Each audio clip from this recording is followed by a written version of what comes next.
Kaos bola eksklusif merchandise Starting 11. Order sekarang, klik link di deskripsi.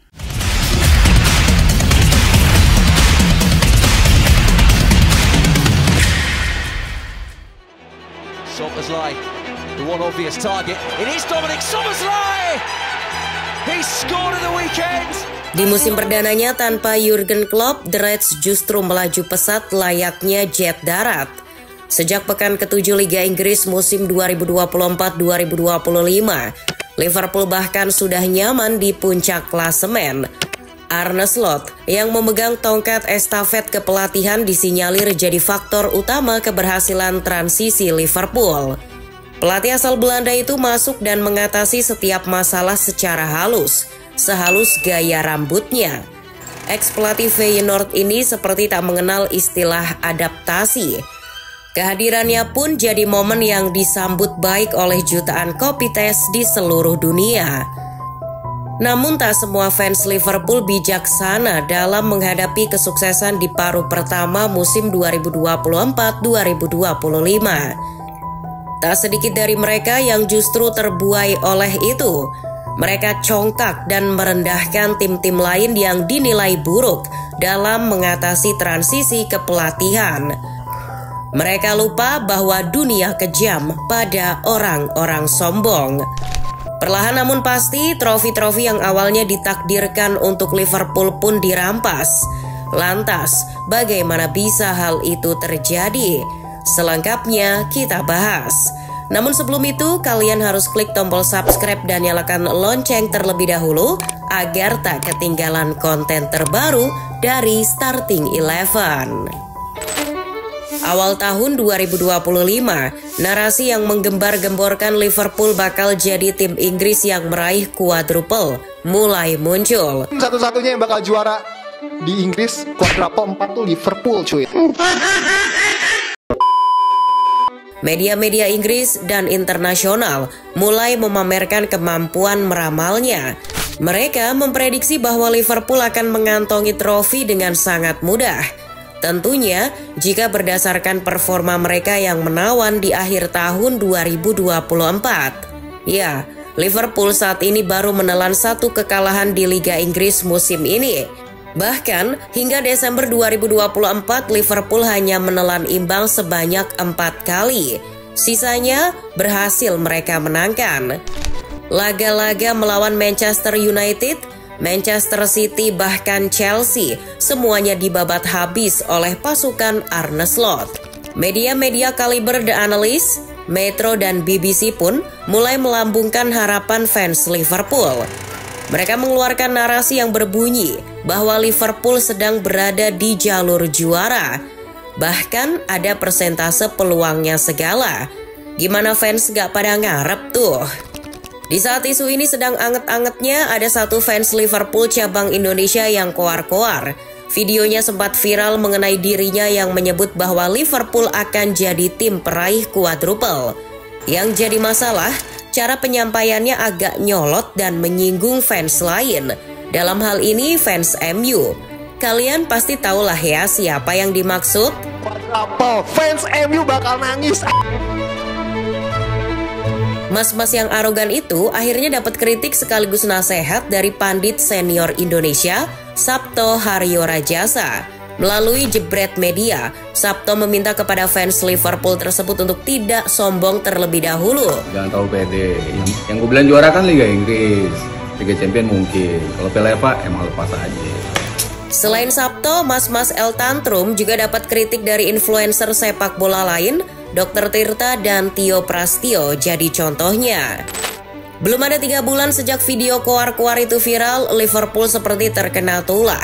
Luis Diaz CS mulai kelimpungan di kompetisi-kompetisi yang berformat cup.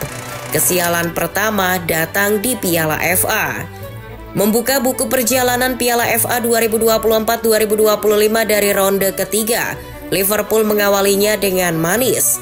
Melawan tim divisi keempat Liga Inggris, Accrington Stanley, skuad racikan Arne Slot menang telak.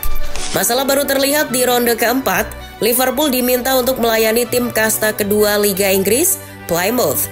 Secara hitung-hitungan, Plymouth bukan lawan yang seimbang bagi Liverpool. Jika The Reds adalah pemuncak klasemen Premier League, maka Plymouth hanya tim juru kunci di divisi Championship. Ada gap yang sangat jauh di antara dua tim ini. Hal tersebut juga diamini oleh sang pelatih. Arne Slot pun akhirnya hanya membawa beberapa pemain senior saat berangkat ke Devon. Laga yang dimainkan pada 9 Februari kemarin itu, Arne menurunkan banyak pemain muda di skuad utamanya. Trey Nyoni, Gerald Kwansah, dan James McConnell jadi pilihannya saat itu. Pemain seperti Mo Salah, Alexis McAllister, dan Dominic Szoboszlai bahkan tak terlihat di bangku cadangan.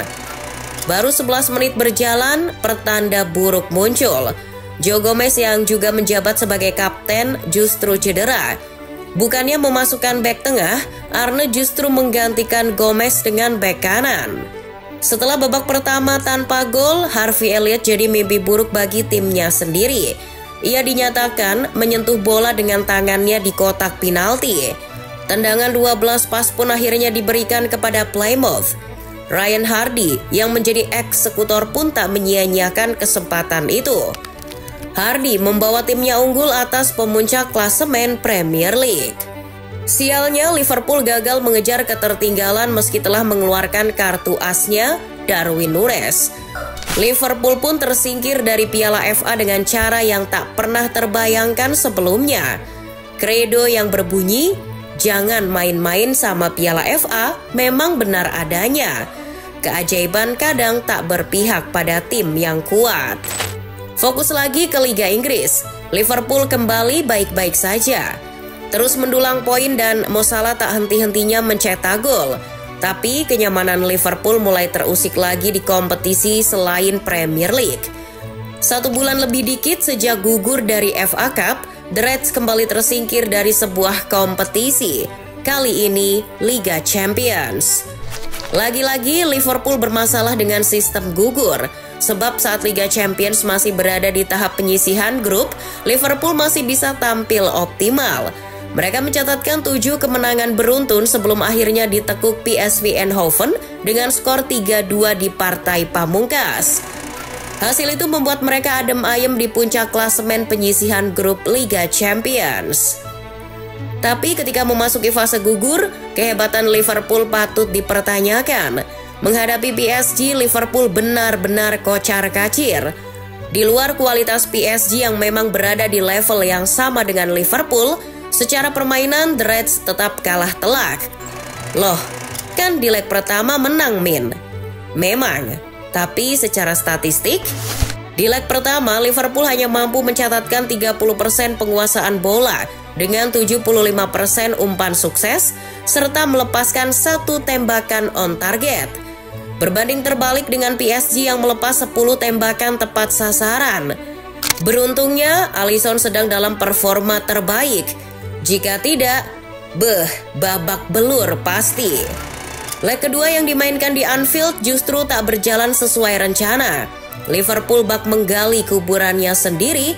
Setelah agregat imbang 1-1, Liverpool kalah melalui babak adu penalti. Lucunya, Arne Slot memilih Darwin Núñez dan Curtis Jones sebagai eksekutor. Pemain lawak, endingnya pun lawak. 2 pemain itu jadi biang kegagalan Liverpool melaju ke babak perempat final Liga Champions. Tak ada 1 minggu dari tragedi mengenaskan itu, Liverpool kembali mengalami patah hati. Virgil van Dijk CS dibuat bertekuk lutut di hadapan Newcastle United di final Carabao Cup. Newcastle keluar sebagai juara Piala Liga Inggris usai menang 2-1 atas Liverpool. Sampai pertengahan babak kedua, Liverpool mendominasi penguasaan bola dengan lebih dari 60%. Tetapi, kesulitan membobol gawang tim asuhan Eddie Howe. Pertahanan Newcastle begitu rapat, Liverpool hanya diizinkan untuk melepaskan 7 tembakan saja, meski menguasai jalannya pertandingan. Anyway, jika kalian masih ingat, Newcastle adalah tim yang dikalahkan Manchester United di final Carabao Cup musim 2022-2023. Tak heran, kekalahan kali ini justru jadi momen perayaan bagi fans Setan Merah. Mereka sangat puas melihat satu persatu trofi Liverpool dirampas oleh lawan-lawannya. Dengan begini, Premier League jadi satu-satunya kompetisi yang bisa diharapkan oleh fans Liverpool. Apakah peluang Liverpool untuk mengakhiri musim dengan gelar Liga Inggris cukup besar? Jika kita melihat klasemen sekarang sih pasti ya. Mereka berjarak 12 poin dari urutan kedua Arsenal. Terlebih dengan sudah tidak berkompetisi di turnamen lain, Liverpool bisa 100% fokus pada Liga. Tapi bukan berarti perjalanan Liverpool tanpa halangan. Liverpool masih menyisakan 9 pertandingan lagi, diantaranya melawan tim-tim kuat macam Chelsea, Arsenal, bahkan rival yang seringkali merepotkan, Everton pun masih harus dihadapi. Yang jadi pertanyaan adalah, apakah semua pemain inti dapat fit hingga akhir musim? Tak ada yang menjamin, apalagi setelah ini ada jeda internasional. Siapapun bisa jadi korban.